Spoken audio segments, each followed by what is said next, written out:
മലയാള സിനിമയിൽ 3 തരം മാഫിയകളുണ്ട്.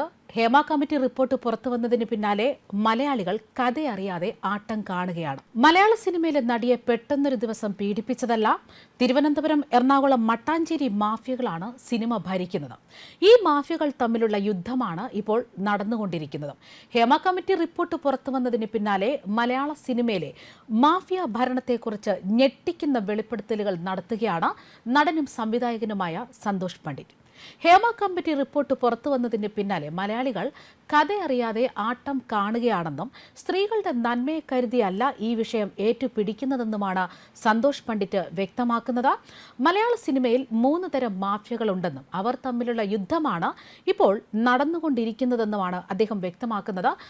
അദ്ദേഹത്തിന്റെ വാക്കുകൾ ഇങ്ങനെയാണ്: ഹേമ കമ്മിറ്റി റിപ്പോർട്ട് പുറത്തു വന്നതിന് ശേഷമുള്ള ചർച്ചകളൊക്കെ കാണുമ്പോൾ എനിക്ക് മനസ്സിലാകുന്നത് മലയാളികൾ കഥയറിയാതെ ആട്ടം കാണുകയാണ്.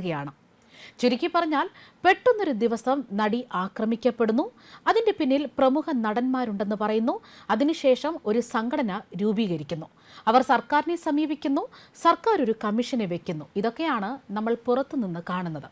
ഈ കമ്മീഷൻ റിപ്പോർട്ട് 4.5 വർഷത്തിന് ശേഷം പുറത്തുവിട്ടപ്പോൾ ചില പ്രമുഖ നടന്മാരുടെയും സംവിധായകരുടെയും പേരുകൾ ഒഴിവാക്കിയെന്ന് പറയുന്നു. പിന്നാലെയാണ് നടീനടന്മാരുടെ പേരുകൾ ഒഴിവാക്കിയെന്ന് പറയുന്നു. ഇതിനു പിന്നാലെ ചില നടിമാർ ആരോപണവുമായി രംഗത്തെത്തുന്നു. അയാളൊക്കെ അങ്ങനെ ചെയ്തിട്ടുണ്ടാവുമെന്നാണ് പൊതുവിൽ ജനങ്ങൾ മനസ്സിലാക്കുന്നത്. എന്നാൽ ഞാൻ പറയുന്നു, നിങ്ങൾ കഥയറിയാതെ ആട്ടം കാണുകയാണ്. 3 തരം മാഫിയകളാണ് മലയാള സിനിമയിലുള്ളത്. പെട്ടെന്നൊരു നടിയെ പീഡിപ്പിച്ചതല്ല. എന്തിന് ഇങ്ങനെ ചെയ്തു എന്നൊരു ചോദ്യമുണ്ടല്ലോ, അതറിയാൻ പിന്നിലേക്ക് പോകണം.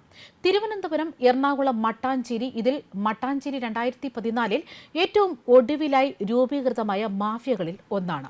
ഇതിൽ പ്രധാനപ്പെട്ട നടന്മാർ തമ്മിലുള്ള യുദ്ധം നേരത്തെ തന്നെയുണ്ട്. ഈ മാഫിയകൾ തമ്മിലുള്ള യുദ്ധമാണ് ഇപ്പോൾ നടന്നുകൊണ്ടിരിക്കുന്നത്.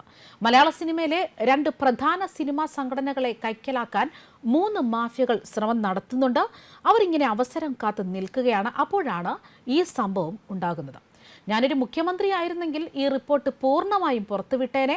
ഇപ്പോൾ നടക്കുന്നത് ആണുങ്ങൾ തമ്മിലുള്ള പോരാട്ടമാണ്. പുറത്തുനിന്ന് നോക്കുമ്പോൾ ഇത് സ്ത്രീകളുടെ പോരാട്ടമാണ് എന്ന് തോന്നുകയാണ്. നടി രാധിക ഉന്നയിച്ച ഒളിക്യാമറ വിഷയത്തിൽ സീരിയസ് ആയി നടപടിയെടുക്കണം. സ്ത്രീകൾ എവിടെ പോയി വസ്ത്രം മാറും? അവർ പറഞ്ഞത് ശരിയാണെങ്കിൽ അതിൽ തീരുമാനം എടുക്കണം. സൂപ്പർ താരങ്ങൾ എന്ത് ചെയ്തെന്ന് ചോദിക്കുന്നവരോട് 1 വർഷം മലയാളത്തിൽ 300 സിനിമകൾ ഇറങ്ങുന്നുണ്ട്. ഈ സിനിമയിൽ എന്തൊക്കെ നടക്കുന്നു എന്നത് ഇവരോട് ചോദിച്ചിട്ടാണോ? അവർ നിർമ്മിച്ചതോ അഭിനയിച്ചതോ ആയ സിനിമകളെക്കുറിച്ച് ചോദിക്കാം. മൊത്തം മലയാള സിനിമയെക്കുറിച്ച് അവർക്ക് പറയാൻ സാധിക്കുമോ? മോഹൻലാൽ എന്ന നടനെ നേരിട്ട് ആക്രമിക്കുകയാണ്. മോഹൻലാൽ എന്ന നടന്റെ ഇമേജ് തകർക്കുകയാണ്. തുടക്കം മുതൽ ഈ നടനെതിരെയാണ് കൂരമ്പുകൾ കൂടുതൽ വന്നത്. ഒരു ബന്ധവുമില്ലാത്ത കേസിൽ പോലും അദ്ദേഹത്തിന്റെ ചിത്രമാണ് ഉപയോഗിക്കുന്നത്.